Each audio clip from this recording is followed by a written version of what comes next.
Hollywood's biggest celebrities have committed some of the biggest crimes. If you thought your favorite celebrities were saints, you're wrong. In this video, we take a look at horrible crimes committed by celebs. Stay tuned. Tim Allen. Tim Allen played the role of a fun-loving, quirky family man on the hit sitcom Home Improvement. The show led the ratings in the 90s and portrayed Allen in a positive light. Most fans were unaware of the fact that before attaining fame, he served 2.5 years in jail for drug trafficking. He served a hard time before being released on parole, and most fans don't even realize he's a convicted felon. Teresa Quidex.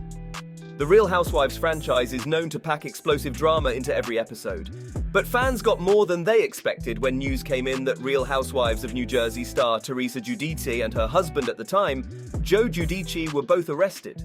The couple was facing serious allegations of tax evasion and fraud, and they each wound up behind bars in 2014, and Teresa was jailed for 11 months out of her 15-month sentence.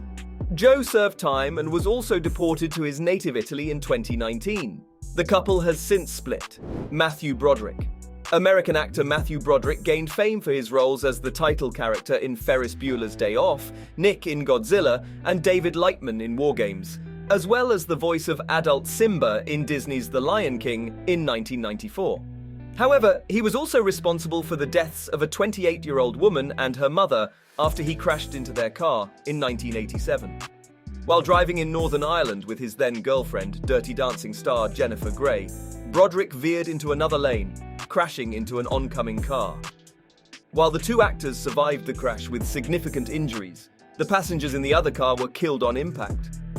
He was charged with causing death by dangerous driving and faced up to 5 years in prison, but was convicted of the lesser charge of careless driving and fined $175. The victims' families called the verdict a travesty of justice. Tommy Lee. Tommy Lee and Pamela Anderson's relationship was as toxic as it gets. The two were crass and brazen with their public displays of affection and didn't hesitate to share their raunchy rendezvous with anyone who would pay attention. However, things weren't just hot in the kitchen. The couple had a publicly embattled relationship that quickly became overly heated and eventually wound up being physically threatening. While holding her 7-week-old baby, Anderson alleged that Lee attacked her, and he wound up in jail for 6 months for assault and battery. Lil' Kim. Rapper Kimberly Jones, known as Lil' Kim, was sentenced to 1 year in federal prison 4 years after her bodyguard and manager were involved in a shooting. In 2001, Lil' Kim's manager and bodyguard were involved in a shootout outside a radio station in New York. The shooting left one man severely injured. During their trial, the rapper testified in front of a grand jury that she hadn't seen either of the two men at the scene on that fateful day. However, surveillance footage was uncovered that proved that all 3 of them were together in front of the building. This resulted in the rapper being convicted of perjury for lying to a federal grand jury. Mike Tyson. Mike Tyson doesn't want fans to remember that he was once convicted of rape and sentenced to 3 years in prison. This took place in the 1990s, and Tyson still maintains his innocence after all this time. However, a judge and jury felt he was guilty as charged, and he served the prison sentence that was forced upon him for the sexual assault on beauty pageant contestant Desiree Washington. She was just 18 years old at the time of the incident. Snoop Dogg. Snoop Dogg had a troubled childhood and was immersed in a prominent street gang and was involved in a variety of crimes that were associated with this lifestyle.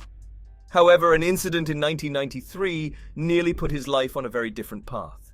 He and a friend faced off against a rival gang, and as shots were exchanged, one of those men wound up murdered. Snoop claimed self-defense, but the deceased man was not found to have had a weapon. After a grueling court case, it was revealed that friends of the deceased had removed his weapon from the crime scene, which corroborated Snoop's defense.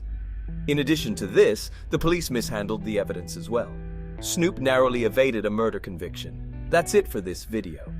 If you enjoyed watching this video, remember to leave a like, subscribe, and ring that bell icon so you can see our upcoming videos. Thanks for watching, and we'll see you in the next one.